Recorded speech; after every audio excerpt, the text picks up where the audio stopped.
selesaikan.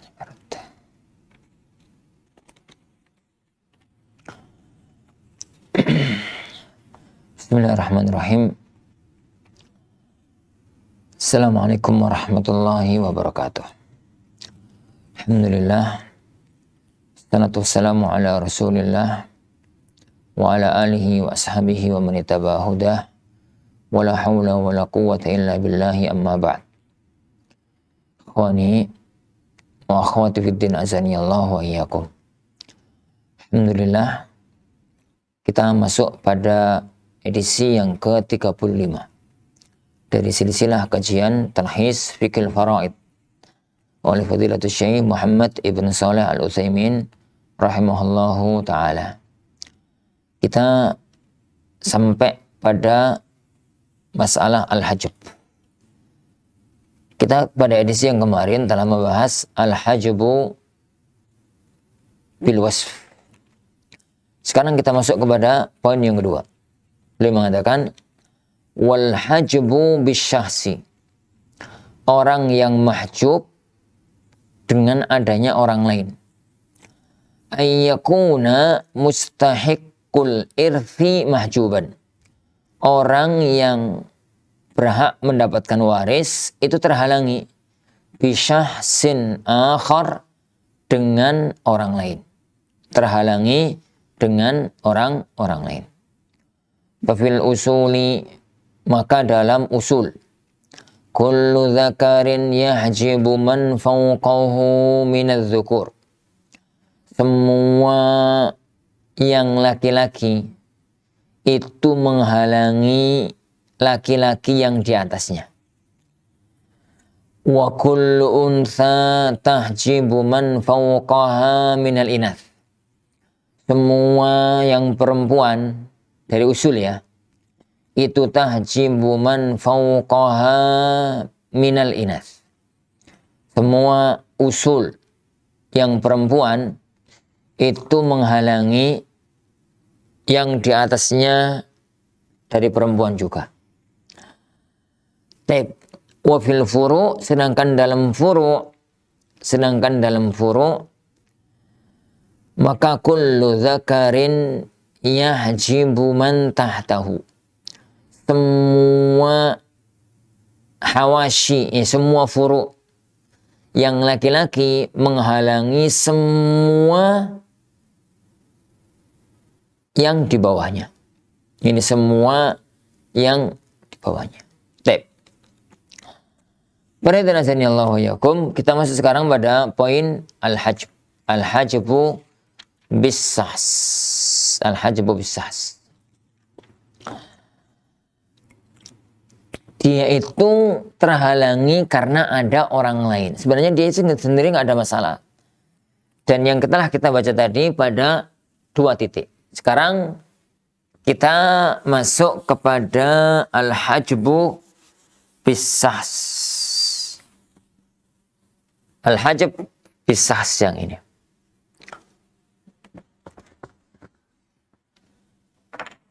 Sekarang kita mengatakan al-hajb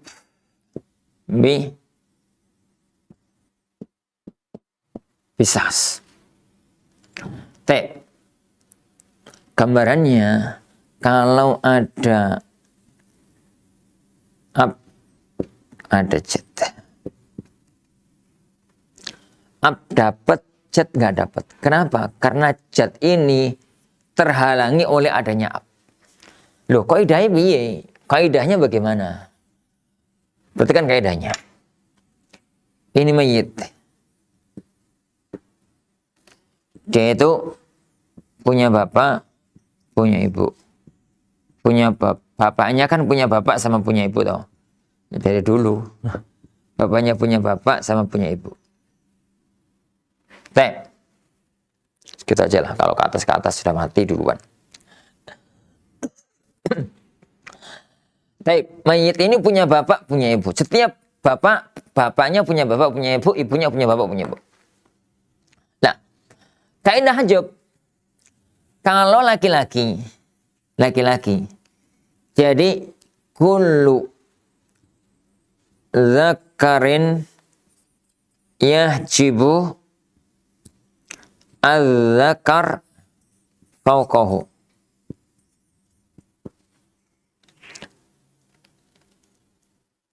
Ini kita bicara usul ya, kayak yang ke atas. Yang laki-laki, usul yang laki-laki, aslun yang laki-laki menghalangi laki-laki yang di atasnya. Jadi kalau ada orang meninggal dunia, meninggalkan bapak, meninggalkan kakek. Dan meninggalkan kakeknya lagi. Jadi ada orang meninggal dunia, itu punya bapak, punya kakek, punya buyut.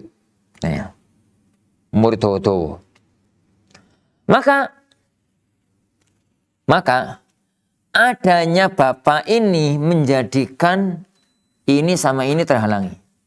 Gak mendapatkan apa-apa. Ini sama ini terhalangi, tidak mendapatkan apa-apa. Kenapa? Karena ini laki-laki. Maka menghalangi semua laki-laki yang di atasnya. Lah ini Ustaz. Ini dari awal gak dapat. Ini dari awal tuh gak dapat. Masuk dalam Daul Arham, insya Allah kita bahas pada ini waktu-waktu yang besok. Begitu juga kalau seandainya ada orang meninggal dunia, bapak wafat duluan, adanya adalah kakek sama mbah buyut. Maka ini dapat, ini nggak dapat. Kenapa? Karena semua laki-laki menghalangi yang di atasnya. Baik. Yang berikutnya. Kullu unsa. Itu yahjib. Jadi al-unsa fawqaha. Semua perempuan itu menghalangi perempuan yang di atasnya. Itu yang boleh sampaikan. Jadi ini perempuan. Ada orang meninggal dunia, ninggalkan ibu, ninggalkan nenek, ninggalkan nenek. Neneknya dua. Nenek dari jalur ibu, nenek dari jalur bapak. Jadi ada orang meninggal dunia, ninggalkan ibu, ninggalkan dua orang nenek. Maka ini dapat. Ini, salah. Ini yang ambil. Ini terhalangi, ini terhalangi. Dalam mata yang rajih. Jadi ini terhalangi, ini terhalangi. Kenapa terhalangi? Karena ada ibu yang lebih dekat. Jadi kaidah dalam masalah usul ke atas, gitu, dalam masalah usul, maka setiap laki-laki menghalangi laki-laki di atasnya. Laki-laki tok ya. Setiap perempuan menghalangi perempuan yang di atasnya. Wallahu a'lam. Baik. Sekarang kita ambil garis turun. Ada orang punya anak ibn bint. Anak ini punya anak juga, laki-laki, perempuan. Ini juga punya anak, laki-laki, perempuan. Ini punya anak, ini punya anak, ini punya anak, ini punya anak. Lah, kaidah untuk masalah anak itu kullu dzakarin, dalam masalah anak ya. Itu yahjibu man tahtahu. Ini pelik. Semua anak laki-laki menghalangi semua furu yang di bawahnya, baik laki-laki maupun perempuan.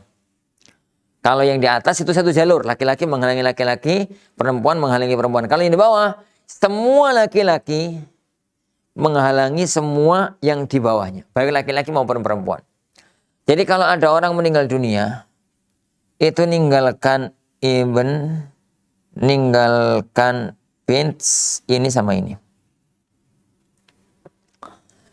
Jadi ada seorang meninggal dunia, ninggalkan anak, ninggalkan cucu laki-laki, ninggalkan cucu perempuan. Maka ini terhalangi, ini juga terhalangi karena ada anak laki-laki. Meskipun nggak anak dewe. Jadi seandainya ini punya anak laki-laki di sini. Punya anak laki-laki. Ini punya anak. Gitu. Seandainya ada orang meninggal dunia, ini sudah wafat duluan. dia itu mayat ini meninggal dunia, meninggalkan anak ini sama cucu, sama cucu, sama cucu, sama cucu. Maka semua cucunya dari sisi faraid terhalang. Tidak mendapatkan apa-apa karena anak laki-laki menutup, menghalangi semuanya di bawahnya. Laki-laki maupun perempuan. Adapun kalau anak perempuan, maka dia itu tidak bisa menghalangi siapapun yang di bawahnya. Tidak bisa menghalangi siapapun yang di bawahnya. Itu yang berkaitan dengan masalah yang hajb. Masalah hajb ini agak dekat pembahasannya dengan masalah asobah. Hanya kalau asobah kaitannya dengan asobah tok, kalau ini menghalangi meskipun yang bukan asobah. Baik. Mungkin itu dalam edisi kali ini. InsyaAllah kita lanjutkan pada waktu yang akan datang. Bi'idzni Rabbina tabaraka wa ta'ala.